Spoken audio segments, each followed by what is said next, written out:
आज का एक्सपेरिमेंट है जो कि उस एक्सपेरिमेंट के संदर्भित जो एक्टिविटीज है पर डे हम करते हैं, लेकिन उस संदर्भ में हम लोग डीपली सोचते नहीं हैं। वह क्या है?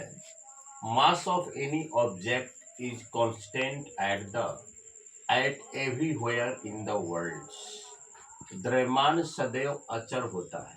जैसे मान लिया जाए, अगर आपने यहाँ पर 5 किलो चीनी लिया, मास का ऐसा यूनिट केजी होता है।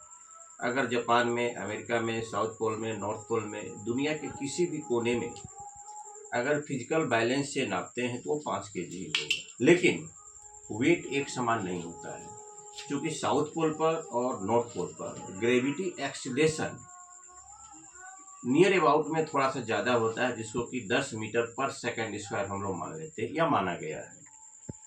तो आज का हमारा जो एक्सपेरिमेंट है कि क्या कारण है कि मास पूरे वर्ल्ड में किसी भी कंट्री में एवरीवेयर वह सदैव अचर रहता है, उसमें परिवर्तन नहीं होता है।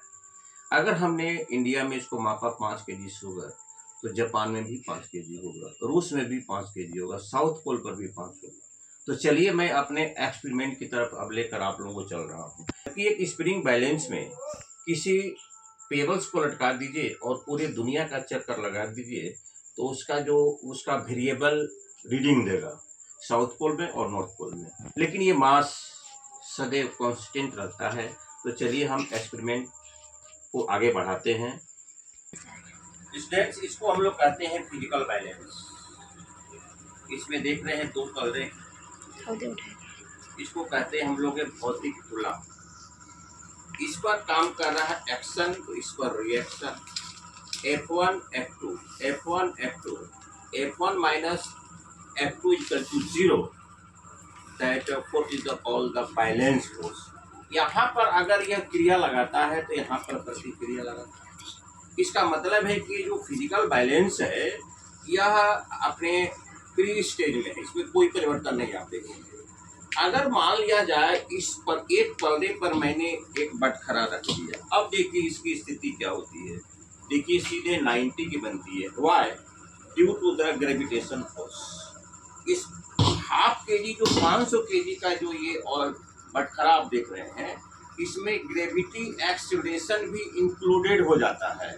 और जब इसको मैं इस तराजू को उठाता हूँ, फिजिकल बैलेंस को देख रहे हैं 90 के सिग्नल पर स्टेबल हो जाता है, क्योंकि केवल एक्शन लग रहा है, केवल इसमें क्रिया। पृथ्वी का due to the gravitation force. वही बात है कि स्प्रिंग बैलेंस में जो हम दुनिया का अगर हम ट्रेवलेशन करेंगे तो उसका रीडिंग नॉर्थ पोल और साउथ पोल में नियर अबाउट कुछ न कुछ अंतर आपको मिलेगा। तो ये तो हो गया आपका एक्शन। इसको हम लोग द्रव्यमान नहीं कहेंगे, इसको हम लोग मास नहीं कहेंगे। अब इस बैलेंस को हम लोग बराबर करें तो देखिए आप लोग समझते होंगे, ये मकई है जिसको हम लोग मेज कहते हैं इंग्लिश में, और इसको हम क्या करते हैं, बराबर करते हैं। इसको बराबर करने का हम प्रयास करते हैं। और लगेगा, थोड़ा सा और दिया जाए।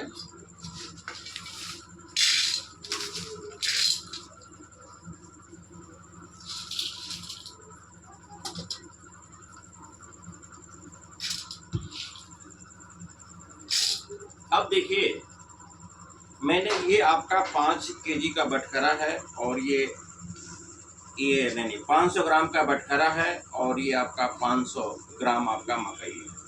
500 ग्राम का बटखरा है और ये 500 ग्राम मकई में, इसको हम लोग हाफ केजी कहते हैं। देख रहे हैं, आखिर ये इस पर लग रहा है एक्शन, इस पर लग रहा है रिएक्शन। जितना फोर्स पृथ्वी इस पर लगाती है ग्रेविटेशन फोर्स, उतना इस पर भी लगाती है, लेकिन अंतर क्या होता है कि दोनों का क्वांटिटी समान होता है, और क्रिया और प्रतिक्रिया क्वांटिटी में तो समान है, लेकिन जितना यह फोर्स लगाया उतना ही यह फोर्स लगाया, यानी पृथ्वी जो ग्रेविटेशन फोर्स लगा रही है दोनों बराबर हो जाता है। तो इसका जो एक्शन फोर्स है वह लेस हो जाता है इसके रिएक्शन फोर्स से।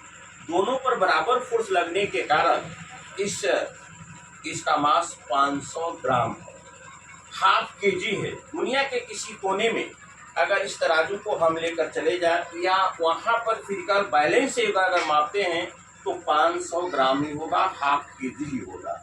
अगर इस बटखरा को हम हटा देते हैं तो ओनली ग्रेविटेशन फोर्स काम करना शुरू करेगा, ओनली ग्रेविटेशन फोर्स। इसको हम लोग स्प्रिंग बैलेंस से निकालेंगे और स्प्रिंग बैलेंस में क्या करेंगे आप 500 ग्राम है यानी हाफ केजी में 9.8 से हम अगर गुना कर देते हैं तो वह न्यूटन में कन्वर्ट हो जाएगा, वेट में कन्वर्ट हो जाएगा। तो आप लोगों ने समझा होगा कि पूरे दुनिया में मास एक समान क्यों होता है, क्योंकि एक्शन और रिएक्शन लेस हो जाता है। जितना पृथ्वी पहले पर्दे पर ग्रेविटेशन फोर्स लगाती है उतना इस पर लगाती है। अब चूंकि दोनों एक दूसरे के एक्शन और रिएक्शन में दोनों का जो रिजल्टेंट फोर्स है वह समाप्त हो जाता है, केवल 500 ग्राम आइए 500 ग्राम का बटखरा अपने बैलेंस स्टेबल में बना रहता है। यही कारण है कि पूरे दुनिया में मास सदैव अचर होता है, लेकिन आपका वेट सदैव अचर नहीं होता है, वह वेरिएबल होता है। मैं आपको कुछ दिनों के बाद 2-4 दिनों के बाद स्प्रिंग बैलेंस से बताऊंगा, जो कि मैं अभी हमारा जो स्प्रिंग बैलेंस है आने की कगार पर है, हम तक पहुंचने की कगार पर, उसमें 2 दिन का समय लगेगा। तो डियर स्टूडेंट्स, हमारे ख्याल से आप समझ गए होंगे कि मैंने यह बताया कि द्रव्यमान सदैव अचर होता है। क्यों भाई?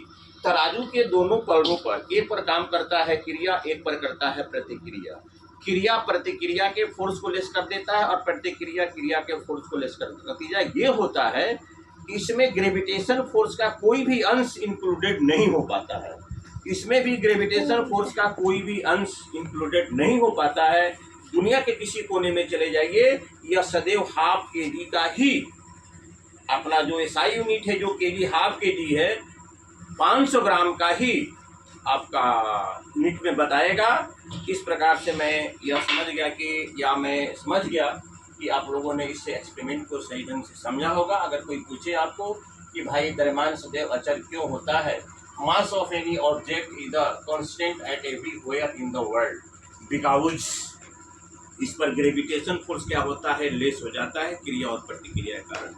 फिजिकल बैलेंस में 2 पलड़े होते हैं, एक पलड़े पर क्रिया लगता है, दूसरे पर प्रतिक्रिया। जैसे न्यूट्रलाइजेशन कहा जाता है, उदासीनीकरण, एक दूसरे के प्रभाव को नष्ट कर देते हैं। इसलिए पूरे दुनिया में मास वेरिएबल नहीं होता है, वेट वेरिएबल होता है। तो डियर स्टूडेंट्स, अगर हमारा एक्सपेरिमेंट आपको लाइक लगा होगा तो निश्चित रूप से मुझे प्रोत्साहित करेंगे। Thank you very much.